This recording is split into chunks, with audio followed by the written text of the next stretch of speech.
이스라엘 백성은 지금 약속의 땅 가나안 앞에 서 있습니다. 요단강만 건너면 마침내 그들은 하나님이 주신 땅을 차지하게 될 겁니다. 그런데 문제가 생깁니다. 출애굽의 고통과 광야 40년의 모든 시간을 통과해서 이제 드디어 그 모든 수고 열매를 얻어야 되는 순간에 그들의 지도자 모세가 죽어버린 것입니다. 오늘 읽은 말씀은 모세가 죽었다는 이야기를 두 번 반복하고 있습니다. 1절에 여호와의 종 모세가 죽은 후에, 2절에 내 종 모세가 죽었으니. 이것은 큰 위기죠. 이집트의 탈출이 힘들었습니다. 광야 40년 많은 어려움이 있었습니다. 그럼에도 불구하고 이 모든 것을 이겨낼 수 있었던 것은 하나님의 대변자 모세가 같이 있었기 때문입니다. 근데 이제 정말 모세가 필요한, 모세의 지도력이 필요한 바로 그 순간에 모세가 없는 것입니다. 기회가 왔는데 위기가 같이 생긴 거죠. 근데 가만 보면 우리 삶도 그래요. 인생에는 하나님 주시는 은혜와 축복과 기회가 항상 있습니다. 근데 그것만 있으면 좋겠는데 위기도 같이 있죠. 그래서 정말 성공적인 삶은 위기를 어떻게 잘 넘어가느냐, 더 나아가서 그걸 어떻게 기회로 만들 수 있는가에 따라서 우리는 한 인간으로 성숙할 수 있습니다. 또한 신앙인으로서는 하나님 기뻐하는 사람으로 변모될 수 있습니다. 산다는 것은 위기를 기회로 바꾸어가는 것이고 그 가운데 조금 더 나은 사람으로 되어가는 것이죠. 어떻게 하면 우리 삶의 모든 위기들을 아름다운 기회로 삼을 수 있을까? 오늘 말씀에서 한 3가지 정도를 찾을 수 있다고 봅니다. 첫 번째, 위기가 올 때 지금 없는 것을 생각하지 말고 있는 것에 집중해야 됩니다. 지금 이스라엘 백성에는 없는 것이 있어요. 위대한 지도자 모세는 이제 없습니다. 전쟁을 해야 돼요. 가나안 땅에 들어가서 전쟁을 해야 됩니다. 그런데 전쟁 준비 없습니다. 무기 없습니다. 군인 없습니다. 전쟁 경험 없습니다. 없는 게 있어요. 반면에 있는 것도 있죠. 모세는 없지만 지도자 훈련을 잘 받은 여호수아가 있습니다. 경험은 없지만 저 약속의 땅을 반드시 들어가고야 말겠다는 열망에 찬 백성들이 있습니다. 무엇보다 이들에게는 하나님의 약속의 말씀이 주어졌습니다. 약속은 2가지입니다. 첫 번째, 저 땅을 너희들에게 주겠다. 두 번째, 내가 너희들과 영원히 같이 있겠다. 땅의 축복과 함께 있겠다는 약속의 말씀은 있습니다. 있는 게 있고 없는 게 있는 거예요. 우리 삶도 마찬가지입니다. 삶에는 언제나 없는 것이 있죠. 어떤 분은 건강이 없습니다. 어떤 분은 돈이 없습니다. 어떤 분은 나이가 너무 많이 들었다고 생각합니다. 어떤 분은 인생의 기회는 거의 다 지나갔다. 그래서 한탄합니다. 나에게 이것만 있다면 한번 해볼 수 있겠는데 이게 없구나. 하지만 탄식만으로 문제가 해결이 되지 않습니다. 차라리 그렇게 아쉬워하는 순간에 지금 있는 것에 집중해야 될 것입니다. 성공하는 사람들의 7가지 습관이라고 하는 유명한 책이 있잖아요.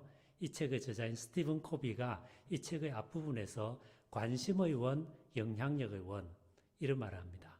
관심의 원은 지금 내가 관심이 있는 것입니다. 내가 원하는 것입니다. 그런 걸 이렇게 모아서 하나의 원을 만들어 볼 수 있겠죠. 그런데 이걸 또 희망사항의 원이라도 할 수도 있겠는데, 근데 스티븐 코비에 따르면은 실패하는 사람들의 거의 특징 하나가 이 관심의 원에 마음이 있다는 겁니다. 그래서 현실에서 거의 이루어지지 않을 백일몽을 꿉니다. 오늘날 갑자기 10억 로또가 걸리면 좋겠다. 내가 한 20년 정도만 더 젊었으면 얼마나 좋을까. 우리 이런 생각 한 번씩 하죠? 안 해요? 이런 관심의 원, 희망사의 원이 누구에게나 있는 거죠. 그러나 그런 일은 일어나지 않습니다. 오히려 이런 희망상의 원을 그리면 그릴수록 우리가 초라해져요. 현실이 힘들어져요. 짜증이 나고 불평이 나고 감사가 사라집니다. 반면에 스티븐 코비에 따르면 정말 인생을 효율적으로 성공적으로 살았던 사람들을 조사해 봤더니 관심의 원이 아니라 영향력의 원에 집중한다는 겁니다. 영향력의 원은 뭡니까? 그래도 내가 할 수 있는 일, 내가 영향을 미칠 수 있는 일, 그래서 작은 것이지만 변화를 가져올 수 있는 일에 집중하는 겁니다. 그래서 내가 좀 젊었으면 좋겠다, 건강이 좀 있으면 좋겠다, 이 정도만 생각하면 관심의 원에 머물러 있지만 그 건강을 회복하기 위해서 나가서 운동을 하고 음식을 좀 더 조절하고 그리고 감사하고 이렇게 하면은 아주 작게나마 영향력의 원을 만들어가는 것입니다. 우리식으로 지금 이야기하면 지금 없는 것을 가지고 한탄할 시간에 있는 것에 집중하는 것입니다. 무엇보다 예수 믿는 우리에게는 하나님 주신 약속들이 있습니다. 그렇죠? 항상 같이 있겠다는 약속, 도우시겠다는 약속, 하나님 나라를 위해서 산다면 필요한 것을 채워주시겠다는 약속, 무엇보다도 결국 우리 삶이 끝나고 주님 앞에 섰을 때 당신의 자비와 긍휼로 우리의 부족한 삶도 있는 그대로 받아주시겠다는 그 축복의 약속이 있어요.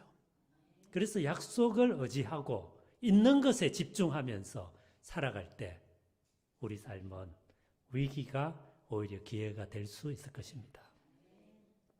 어떤 아이가 있었습니다. 어린 시절에 눈에 좀 문제가 생겨서 병원에 갔는데 치료가 잘못됐나 봐요. 그만 맹인이 돼버렸습니다. 2살 때.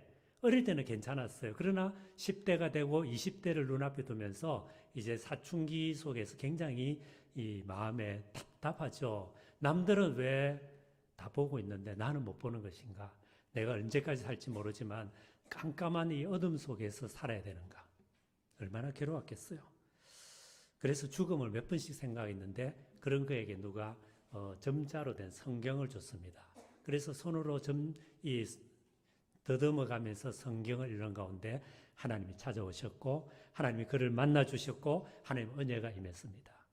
그러면서 이제 그는 하나님 안에서 자기 인생을 돌아보면서 어느 날 무릎을 꿇고 간절히 이렇게 기도합니다. 하나님, 저는 가진 것이 없습니다. 남들이 보는 세상 못 봅니다. 가진 것이 없는데요. 제게는 없는 것이 너무 많은데요. 이런 저도 뭔가 할 수 있는 것이 있을까요? 그렇게 기도하는 가운데 자기가 그래도 시를 쓰는 재능이 있는 것을 발견합니다. 그래서 그때부터 이분은 일생 약 8,000편의 찬송시를 적습니다. 그 찬송시가 얼마나 은혜롭고 아름다운지 그 중에 24곡이나 우리 찬송에 포함됐습니다. 예수로 나의 구주 삼고, 오늘 우리가 조금 전에 불렀죠? 예수로 나의 구주 삼고,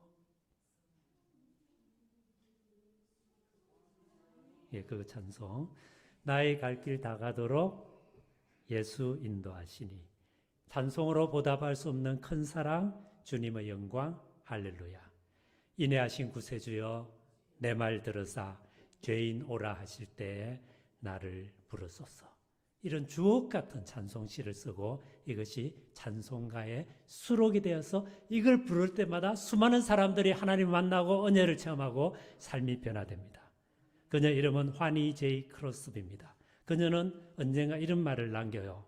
만일 내 인생에서 최고의 행운이 무엇이냐고 묻는다면 나는 단연코 내가 앞을 못 보게 된 것이라고 말할 것이다. 앞을 못 보게 되었기에 나는 하나님을 만났고 그 은혜를 알게 되었다. 저는 이 부분을 보면서 저 자신이 물었습니다. 내가 만약에 똑같이 앞을 못 보게 된다면 나는 그것을 내 인생 최고의 행운이라고 말할 수 있을까? 저는 그런 믿음이 없더라고요. 굉장히 답답하고 힘들고 절망했을 것 같아요. 그러나 어떻게든 이겨내려고 애는 썼을 것 같아요. 그런데 환희 제이 크로스비가 이런 말한 심경은 이해가 돼요. 앞이 보이지 않으니까 내면으로 집중할 수 있습니다. 내면을 집중하다 보니까 그 내면을 찾아오시는 하나님과 그 은혜를 누구보다도 깊이 느낄 수 있습니다. 세상을 안 봐도 되니까 복잡한 거 생각할 것 없이 마음이 순수하고 순결해져서 정말 본래적인 것, 정말 가치 있는 것, 정말 진리인 것, 정말 생명을 살리는 것에 마음을 두고 그 가운데서 하나님의 사람으로 더욱더 변화될 수 있었습니다. 만약 그녀가 자격이 없는 것, 앞을 못 본다는 현실, 그래서 일을 못한다는 현실, 그래서 가난하다는 현실, 앞을 못 보기 때문에 남자를 만나고 결혼하기도 어렵다는 현실, 그 현실만 보고 있었다면 일생 힘들었을 겁니다. 그러나 없는 것 아닌 있는 것에 찬송시를 쓰는 능력이 나에게 있다. 나에게 하나님에 대한 믿음이 있다. 나에게는 하나님이 계신다. 여기에 집중했을 때 그녀는 위대한 찬송가, 작시가로 태어나게 됩니다. 그리고 우리 역시 그녀를 한 명의 맹인이 아니라 하나님의 영감에 붙잡혀 살았던 정말 위대한 신앙의 인물로 그녀를 기억합니다. 우리도 마찬가지죠. 없는 것을 아쉬워하지 말고 있는 것에 집중합시다. 서로 지금 있는 것이 거의 없다 하더라도 우리에게는 하나님이 계시지 않습니까? 하나님 말씀이 계시지 않습니까? 적어도 교회당에 나와서 예배드릴 수 있는 정도의 건강은 있지 않습니까? 넉넉하지는 않다 하더라도 하루 세끼 밥 먹을 수 있지 않습니까? 속을 썩이고 힘들게 하는 사람이 있다 하더라도 그래도 가족이 있지 않습니까? 그리고 무엇보다도 언젠가 우리가 세상을 떠났을 때 우리를 받아주실 하나님의 자비와 긍휼과 사랑이 있지 않습니까? 우리에게 있는 게 있는 거예요. 있는 데 집중하고 이 있는 데서 출발해서 하나님, 그렇다면 여기서 제가 무엇을 어떻게 하면 좋을까요? 질문하고 있는 데 집중할 때 우리 인생의 위기가 오히려 새로운 출발이 될 수 있을 것입니다. 그런 축복이 우리에게 있기를 바랍니다. 두 번째로 위기의 순간이 오면은 하나님 말씀을 붙잡으면서 그것을 입으로 계속 묵상하시길 바랍니다. 오늘 말씀에서 하나님 여호수아에게 말씀합니다. 8절에 너는 이 율법책을 너희 입에서 떠나지 말게 하며 주야로 그것을 묵상하여 그 가운데 기록한 대로 다 지켜 행하라. 그리하면 내 길이 형통하게 될 것이다. 내가 형통할 것이다. 이 말씀을 읽고 묵상하고 지켜 행하면 삶이 아름답게 새롭게 될 것이다. 그렇게 약속을 주십니다. 여기서 묵상한다는 말은 히브리어로 하가라는 단어를 쓰는데요. 그 뜻은 소가 되새김질하는 겁니다. 소의 되새김질. 여러분 소 되새김질 하는 거 보셨죠? 그렇죠? 하루 종일 뭔가 우물우물 먹잖아요. 하루 8번 끄집어내서 이 위장에 들어간 끄집어내서 계속 씹는데요. 이렇게 계속 말씀을 한번 들었을 뿐 아니라 자꾸 생각하는 것입니다. 그게 묵상입니다. 가령 데살로니가전서 5장 13절에 우리 잘 아는 항상 기뻐하라, 쉬지 말고 기도하라, 범사에 감사하라. 이것이 그리스도 예수 안에서 너희를 향하신 하나님의 뜻이니라. 빌립보서 5장 13절에 빌립보서 4장 6절에 아무것도 염려하지 말고 오직 모든 일에 기도와 간구로 너희 구할 것을 감사함으로 하나님께 아뢰라. 그리하면 모든 지각에 뛰어난 하나님의 평강이 그리스도 예수 안에서 너희 마음의 생각과 갑자기 또 왜 생각이 안 나지? 너희 마음과 생각을 주관하시리라. 말씀 있잖아요. 저는 언제부턴가 그 습관을 하나 들였어요. 밤에 잠이 안 올 때가 있잖아요. 그럼 이런 생각 저런 생각이 막 오죠. 왔다 갔다. 굉장히 여러 생각들이 왔다 갔다 합니다. 그러다가 이제 잠이 점점 더 안 오게 되죠. 그러면은 이 두 말씀을 반복해요. 한 번 하고 두 번 하고 세 번 하고. 항상 기뻐하라. 쉬지 말고 기도하라. 범사에 감사하라. 주님 쉬지 말고 기도하라 했습니다. 항상 기뻐하라고 했습니다. 제 삶에 기쁨은 얼마나 있을까요?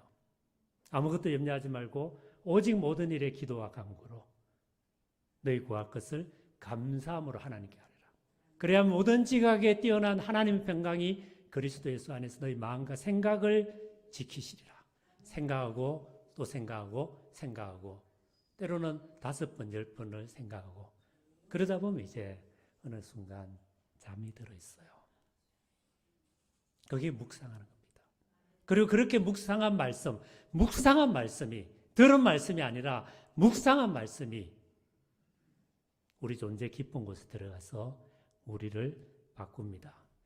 묵상을 하라 이러면은 어떻게 하는지 모르겠습니다. 이렇게 말할 수도 있죠. 그런데 사실은 우리는 이미 살면서 묵상을 많이 하고 있습니다. 뭘 묵상합니까? 우리는 많은 경우 걱정을 많이 묵상하죠. 걱정거리 많이 묵상하죠. 몸이 아픈데 어떡하나? 경제가 어려워진다는데 난 돈이 없는데 어떡하나? 지금 이 나라 이러다가 참 큰일 날 것 같은데 어떡하나? 우리 교회 지금 어려움에 빠졌는데 교회 어떡하나? 우리 걱정거리 참 많이 묵상하죠. 빨리 한다고 하세요. 그런가 하면은 분노도 많이 묵상합니다. 나의 삶에 생겼던 상처, 고통, 가져온 어떤 대상이나 상황에 대해서 우리 분노하죠. 때로는 남편에 대해서, 때로는 아내에 대해서, 때로는 자녀에 대해서, 때로는 부모에 대해서, 때로는 특정 누구에 대해서. 걱정을 묵상하고 분노를 묵상합니다. 그러다 보니까 결국 우리 인생이 작아져요. 우리가 초라해져요. 연약해져요. 품격이 사라져요. 그래서 오늘 말씀에서 하나님께서 여호수아에게 말씀하시는 것입니다. 지금 큰일을 해야 됩니다. 하나님 구원을 보여야 됩니다. 이스라엘 민족을 인도해 가야 됩니다. 마침내 이스라엘 민족을 통해서 예수가 오시고 온 인류의 구원의 길이 열릴 것입니다. 그리고 그 중간 과정에 지금 여호수아는 가나안 땅 들어가야 됩니다. 이 중요한 상황 앞에서 하나님께서 말씀하시는 것입니다. 율법책을 묵상하라. 가운데 기록된 대로 다 지켜 행하라. 그래야만 너와 이스라엘 공동체와 역사가 새롭게 될 것이다. 그렇게 이야기하는 것입니다. 저는 이 말씀 앞에서 제 자신의 삶을 한번 되돌아보았습니다. 청년 시절 예수를 만났어요. 예수의 제자가 되겠다고 결단했습니다. 그래서 신학교를 갔고 목사가 됐고 신학교수가 되었고 저는 목회 현장보다도 학교에서 학생들을 가르치는 일에 거의 일생을 보냈습니다. 이제 은퇴가 얼마 안 남았어요. 그러면서 나름대로 수고를 했습니다. 공부를 했습니다. 학위도 마쳤습니다. 그리고 제 전공이 조직신학이기 때문에 철학하고 굉장히 가까워요. 그래서 현대 철학에 대한 공부도 하고 기독교 변증을 이 변화된 시대 속에서 어떻게 할 것인가에 대해서 나름 공부를 하고 논문을 쓰고 책을 쓰고 그러면서 세월이 많이 지났습니다. 돌아보면 죄송하고 부족하고 깨어른 부분도 많았지만 나름대로 수고를 했습니다. 근데 이제 그런 생각을 요즘은 좀 하게 돼요. 그런 걸 다 했어야 했고 또 했지만은 조금 더 말씀을 묵상하고 말씀을 암송하는데 더 시간을 들였다면 조금은 더 나은 사람이 되지 않았을까? 조금은 더 나은 그리스도의 향기를 풍기는 사람이 좀 더 되지 않았을까? 그런 생각을 좀 하게 됩니다. 그래서 얼마 전부터 성경 암송을 다시 시작했습니다. 근데 잘 안 외워져요, 이제. 청년 시절에는 잘 외웠습니다. 근데 잘 안 외워져요.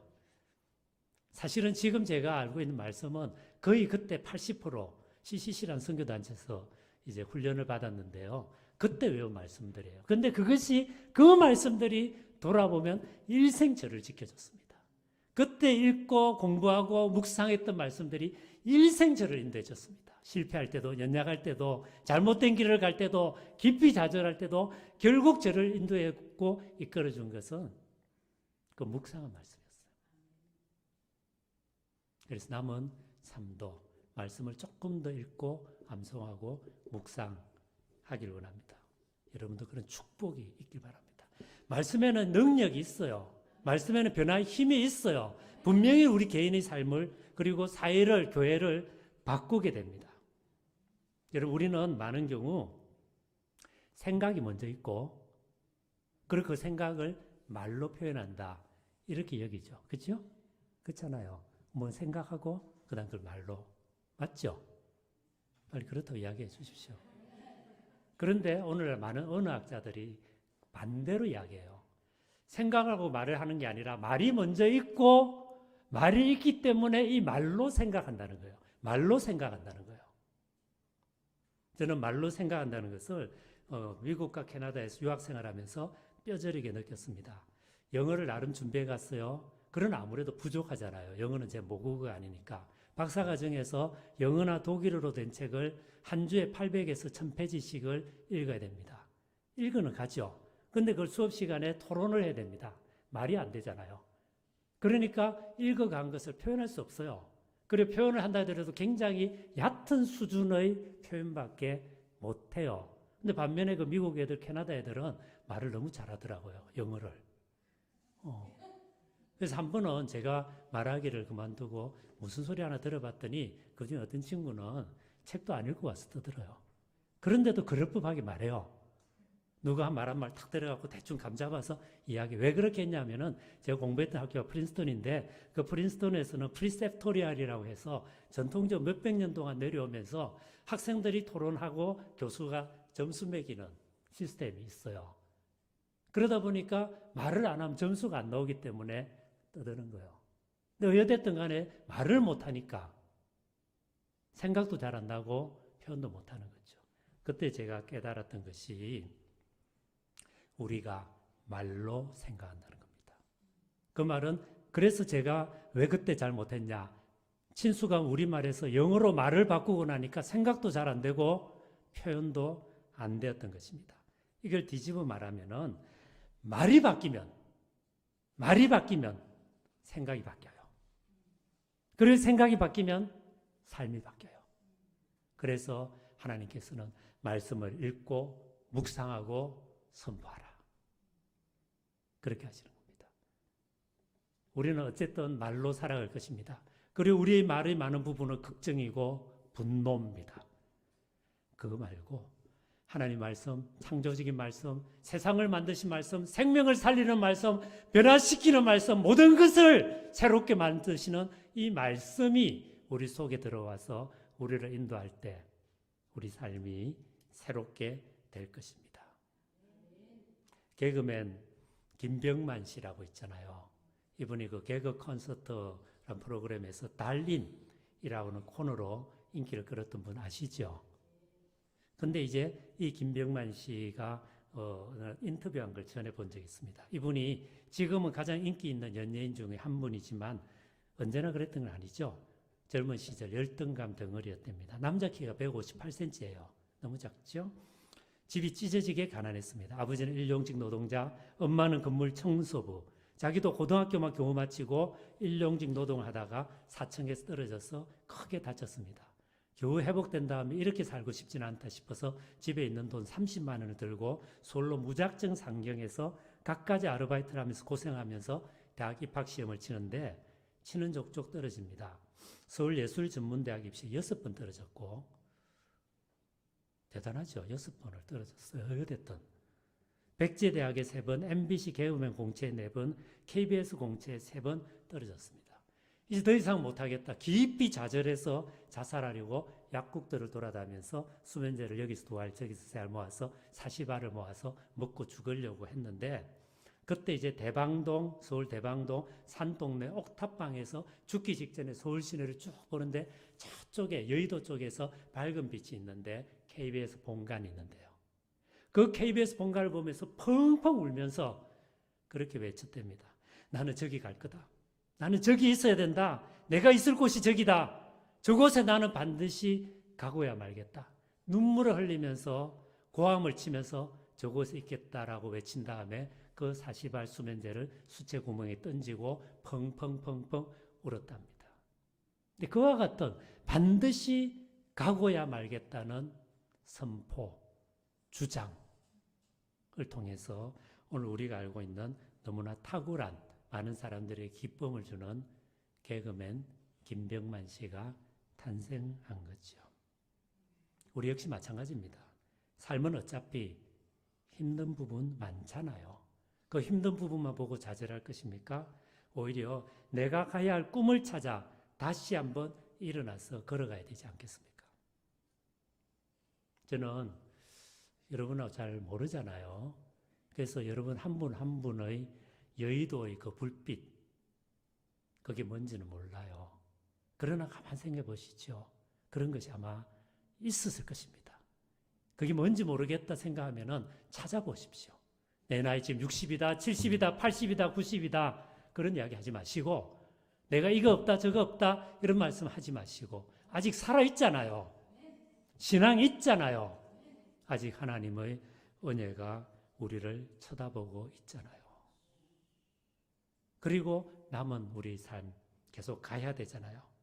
하나님의 함께 하심을 신뢰하고 그 말씀 붙잡고 그 말씀 묵상하고 그 말씀 실천하면서 그것이 그 말씀이 우리를 어디로 인도하는지를 같이 살펴보십시다. 시편 기자는 말합니다. 내가 산을 향하여 눈을 들리라. 나의 도움이 어디에서 올꼬? 나의 도움이 천지를 지으신 하나님에게서로다. 우리 하나님은 천지를 지으신 창조주입니다. 그분은 예수 그리스도를 부활시킨 생명의 주님입니다.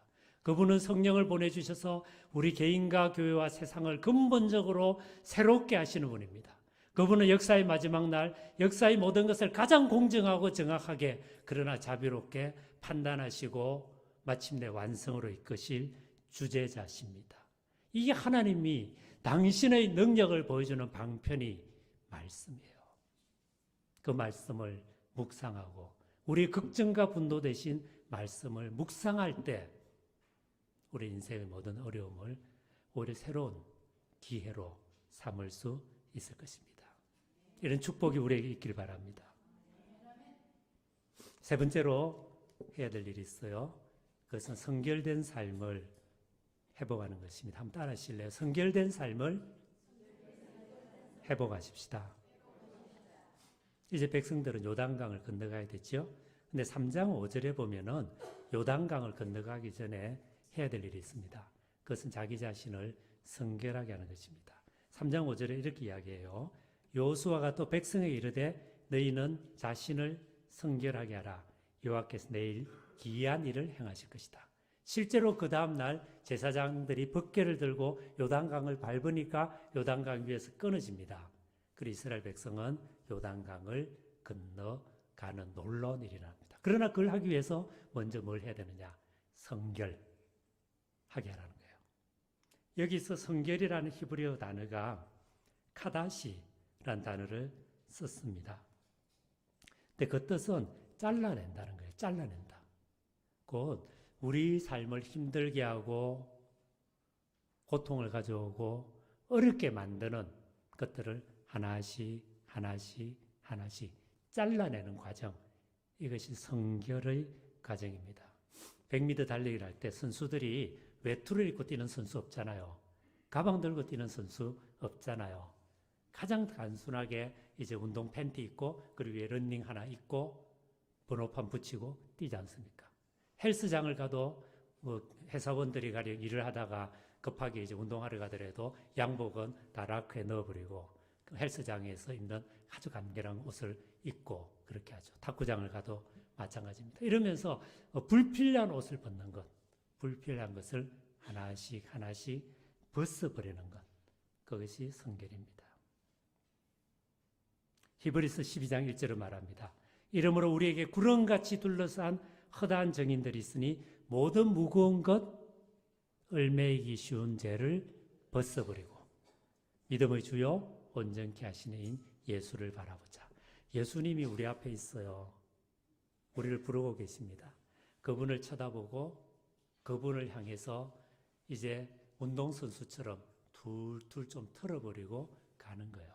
여러분 특별히 나이가 들수록 좀 털어버려야 됩니다. 젊을 때는 욕심도 있고 열망도 있고 실수도 많지만 그때는 뭐 좀 채워도 돼요. 좀 채워도 돼요. 실패도 하고 성공도 하고 해야 돼요. 그러나 이제 40이 지나면은 성공의 삶이 아니라 성숙의 삶을 향해 가야 됩니다. 내 인격을 새롭게 하고 내 신앙을 새롭게 하고 주변 관계를 새롭게 하고 좋은 대인 관계를 새롭게 하고 그러면서 점점 그러면서 불필요한 걸 하나씩 둘씩 던져버려야 돼요. 몸을 가볍게 해야 돼요. 그것이 카다시 잘라내는 것이고 성결하게 하는 것입니다. 잘 안 되죠. 잘 안 돼요. 그러나 그것을 해야 됩니다. 실상 예배는 어떻게 보면은 무엇을 버릴 것인가 그리고 무엇을 입을 것인가를 다시 발견하는 시간입니다. 세상적인 거 벗어버리고 일주일 동안 살면서 또 묻어왔잖아요. 들어버리고 다시 하나님의 말씀으로 초점을 맞추어서 걸어가는 그런 것이죠. 갑자기 한순간에 되지는 않겠지만 그렇게 하다 보면은 몸이 가벼워지죠. 편안해지죠. 그리고 하나님의 평온과 여유가 우리를 찾아올 수 있습니다. 그게 성숙입니다. 그게 한 인간으로 우리 인생의 목표예요.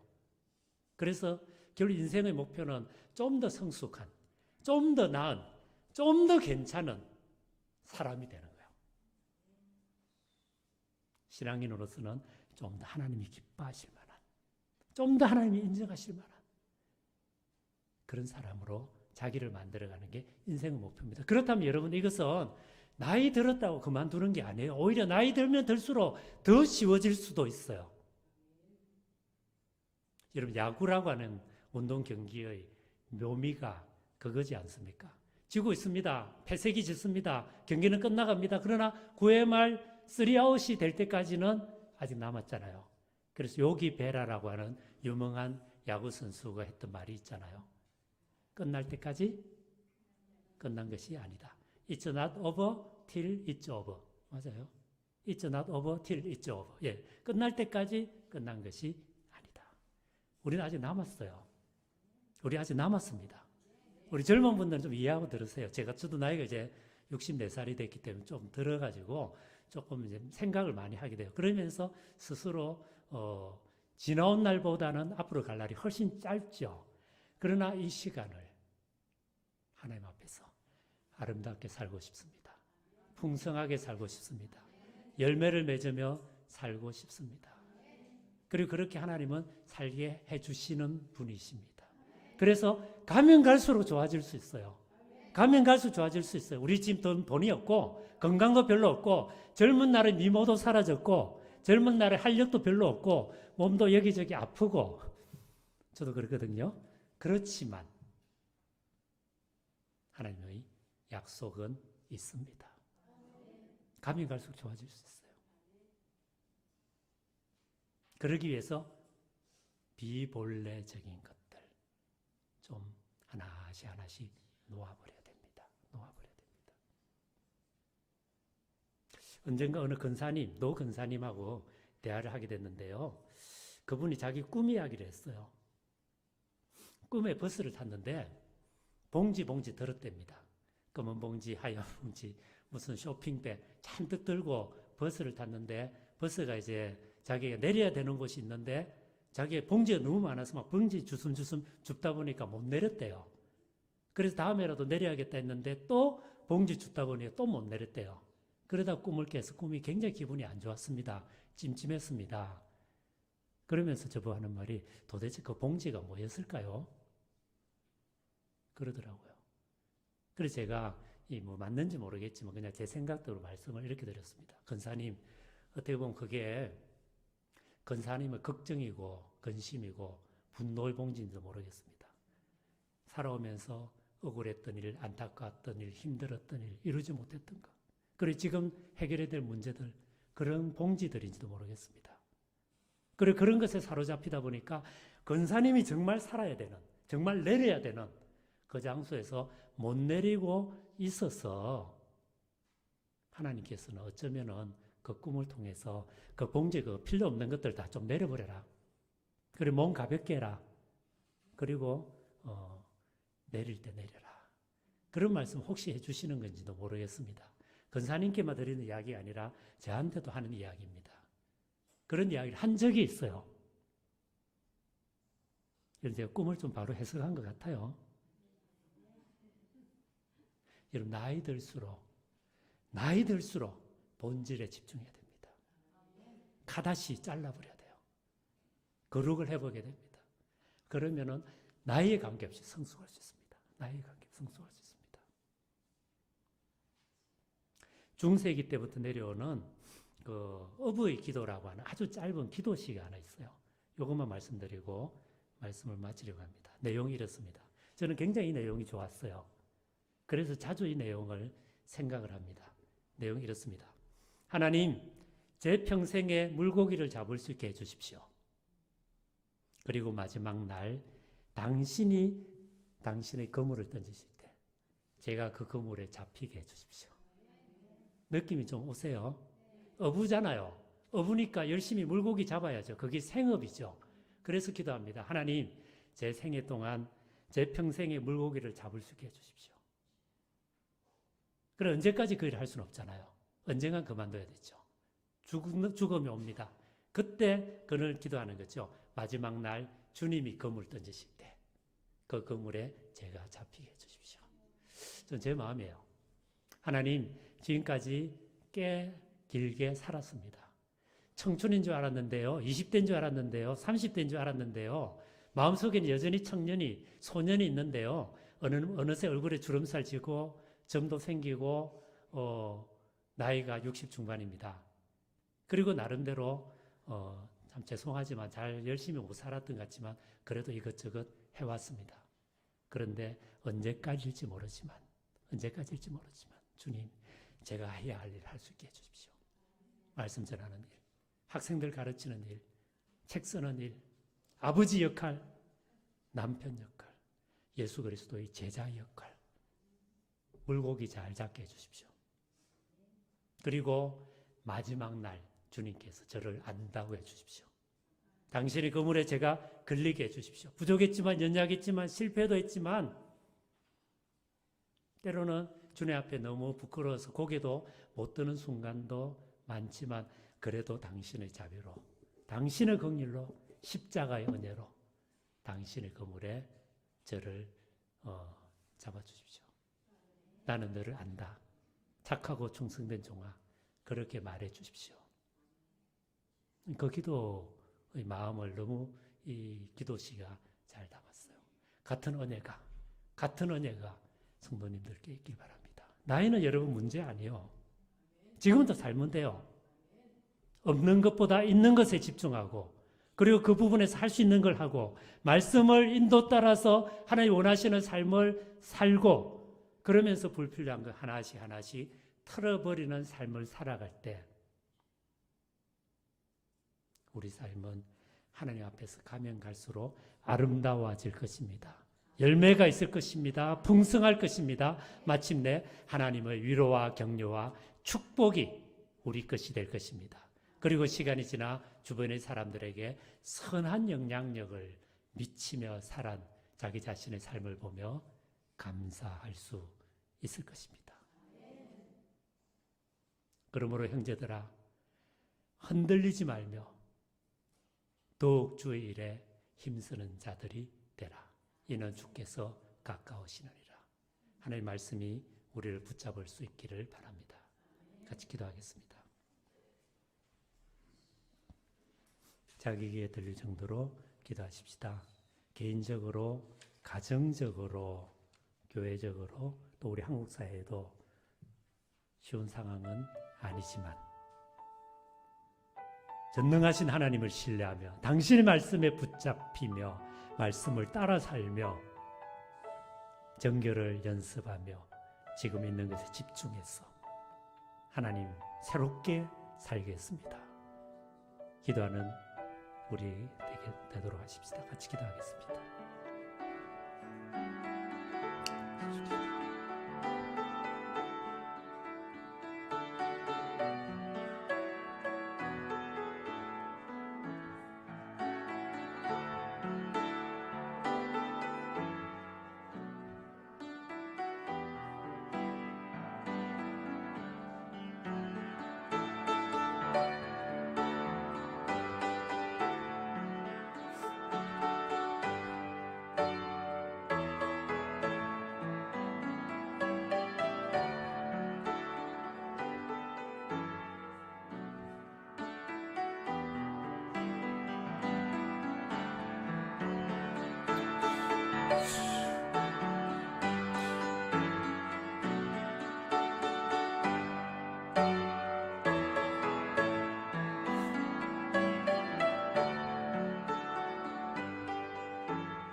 가나안 땅을 눈앞에 두고 이제 들어가기만 하면 되는데, 그러면 그동안의 모든 수고가 완결되고 그들의 꿈은 이루어지는데 모세가 세상을 떠납니다. 때로 우리 인생이 이런 것 같습니다. 원하는 것이 눈앞에 있는데 갑자기 사라져버리는. 그러나 그럼에도 하나님이 함께 계시고 당신은 말씀하고 계시며 우리를 붙잡으시며 새롭게 하심을 믿고 고백합니다. 없는 것보다 있는 것에 집중하고 하나님 말씀에 붙잡히고 묵상하고 선포하고 실천하고 비본래적인 것은 하나씩 둘씩 떼어내고 본래적인 데 집중하는 가운데 마침내 하나님 앞에서 인정받는 하나님의 축복의 통로가 되는 저희 모두 되도록 우리를 새롭게 하여 주옵소서. 예수 그리스도 이름으로 기도드립니다.